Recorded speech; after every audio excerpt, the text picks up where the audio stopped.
안녕하십니까. 8월 19일 저녁 김경국TV 시작하겠습니다.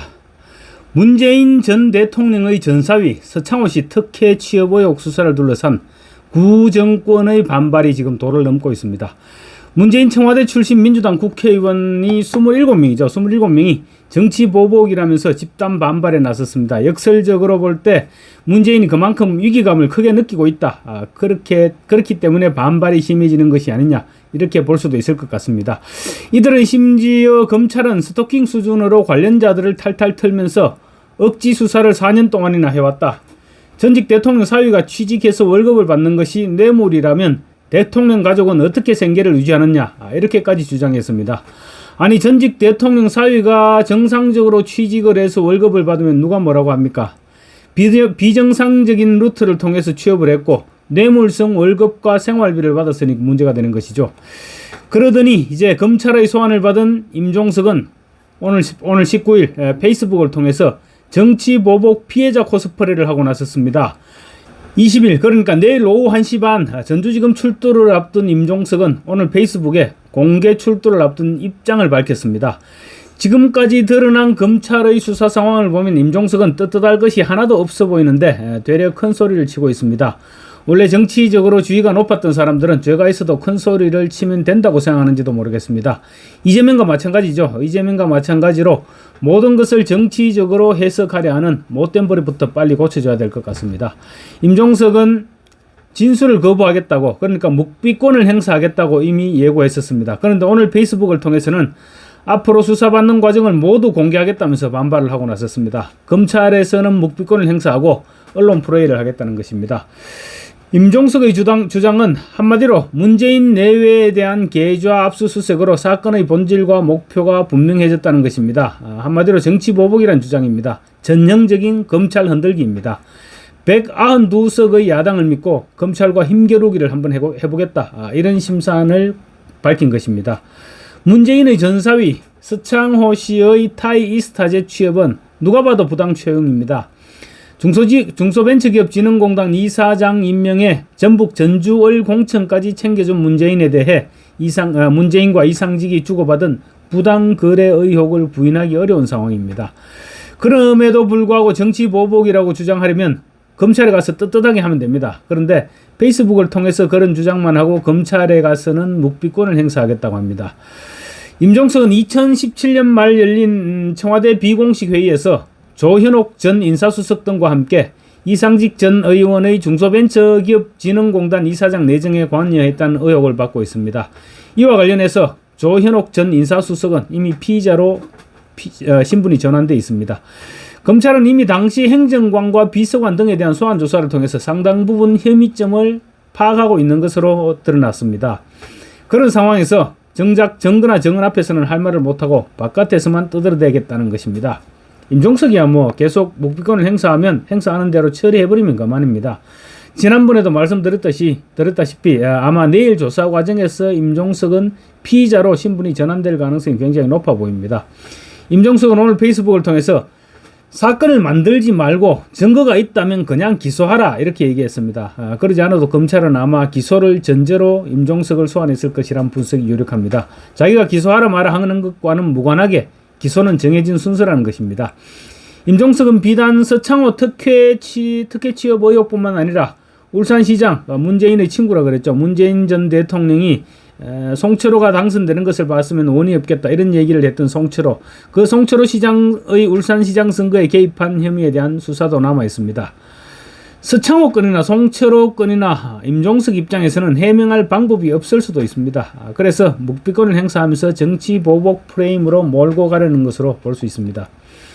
그리고 이미 서창호를 자신이 대표인 이스타항공 자회사인 타이이스타젯에 특혜 취업시킨 의혹을 받고 있는 이상직 전 의원의 타이이스타젯에 대한 배임 혐의도 이미 이상직은 지난 1월에 배임 혐의에 대해서 징역 2년을 선고받았습니다.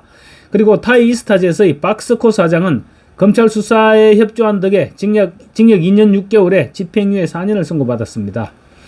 박스코는 검찰 수사 과정에서 서창호에 대한 급료와 주택 임대료 등에 대해서도 모두 진술했습니다. 임종석이 묵비권을 행사하겠다는 것은 이 같은 사실들이 이미 언론 보도를 통해 모두 알려져 있기 때문일 것입니다. 임종석이 조사를 받게 되면 다음 수순은 문재인이 될 수밖에 없겠죠. 어차피 모든 수사는 문재인이 최종 종점이 되는 것입니다. 며칠 전 문재인 부부에 대한 검찰의 계좌 압수수색이 시작된 것으로 보도됐는데 펜앤마이크 보도에 따르면 사실은 진작에 이미 계좌 추적은 끝났다고 합니다. 다만 최근에 관련자들의 계좌 추적용 압수수색 영장 중 일부의 시효가 만료돼서 이를 연장하는 일이 있었는데 이것이 마치 문 전 대통령 부부에 대한 계좌 추적을 시작한 것처럼 그렇게 보도됐다는 것입니다. 사실 문재인 전 대통령의 딸 문다혜와 청와대 경호처 직원 그리고 김정숙의 단골 디자이너의 딸이면서 청와대 총무과에 근무했던 양인혜스 또 전 청와대 춘추관장 유송화씨 이런 사람들과 문다혜의 금전거래 문제가 불거진 것은 이미 금년 초였죠. 그러니까 그때 이미 문재인 부부의 계좌 추적도 완료됐다는 것입니다. 그때 당시 김정숙이 문다혜에게 송금을 하면서 중간에 제3자가 개입되어 있었다. 이런 사실이 언론에 보도되기도 했었죠. 이미 그때 당시 문재인 부부에 대한 계좌 추적이 진행됐다고 보는 것이 맞을 것 같습니다. 그리고 문다혜가 구기동 빌라를 매각하고 태국으로 갔다가 영등포에 건물을 매입하는 과정 이런 것들을 추적하면서 문재인 가족의 금전 거래를 아마 추적하지 않을 수 없었을 것입니다. 검찰이 문재인 전 대통령 부부 특히 김정숙 씨의 계좌를 조사하는 것은 전사위 서창호 씨가 이상직 전 의원의 소유주인 타이스타젯 항공사에 취직하기 전까지 그들의 생계를 문재인 전 대통령 부부가 지원했다. 이 부분을 확인하기 위한 목적이었습니다. 검찰은 이상직 전 이사장이 문 전 대통령의 사유를 취직시키고 급여를 지급하고 태국에서 주거를 제공한 것이 뇌물죄에 해당한다고 보고 있습니다. 서창호 씨가 타이스타젯에 취직하기 전까지 문재인 전 대통령 부부가 지원하던 생활비를 이상직 전 의원이 대신 내줬다는 것을 입증하면 되기 때문입니다. 문다혜 가족이 타이스타젯에 취업해서 이상직으로부터 받은 월급과 빌라 임대료 등은 모두 2억여 원이라고 하는데 2억 원은 모두 뇌물로 지금 인정이 될 그런 전망입니다. 뇌물 2억 원이면 보통 사람 같으면 구속되고도 남을 범죄이죠. 과거 박근혜 전 대통령에 대한 이른바 국정농단 사건 수사에서 특검은 아무런 상관도 없는 박근혜 전 대통령과 최순실 씨에 대해서 경제공동체 이런 이상한 해괴한 논리를 적용해서 뇌물죄로 구속시켰습니다.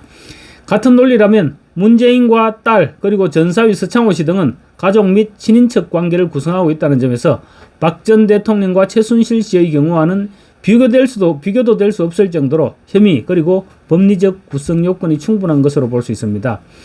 박근혜 전 대통령에 대한 특검 수사에서는 박 전 대통령이 최순실 씨가 기업체들로부터 편의를 제공받은 사실을 몰랐고 본인이 받은 돈은 한 푼도 없었지만 경제공동체라는 논리로 기소돼서 박 전 대통령은 대법원까지 유죄 판결을 받았습니다. 승마 선수인 최순실 씨의 딸 정유라 씨가 삼성그룹 소유의 말을 이용한 것을 뇌물죄로 보고 박 전 대통령까지 처벌했던 것이 대표적입니다. 같은 논리대로라면 문재인의 사위 특혜 취업 의혹은 문재인에 대한 소환 및 기소가 불가피한 사안입니다. 검찰은 임종석에 대한 소환 이후 문재인 소환 문제를 심각하게 검토 중인 것으로 지금 알려지고 있는데 다만 이원석 검찰총장이 9월 15일 퇴임 전에 마무리를 할 것인지 말 것인지가 주목되고 있습니다.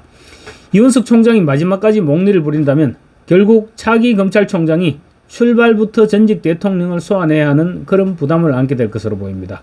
감사합니다.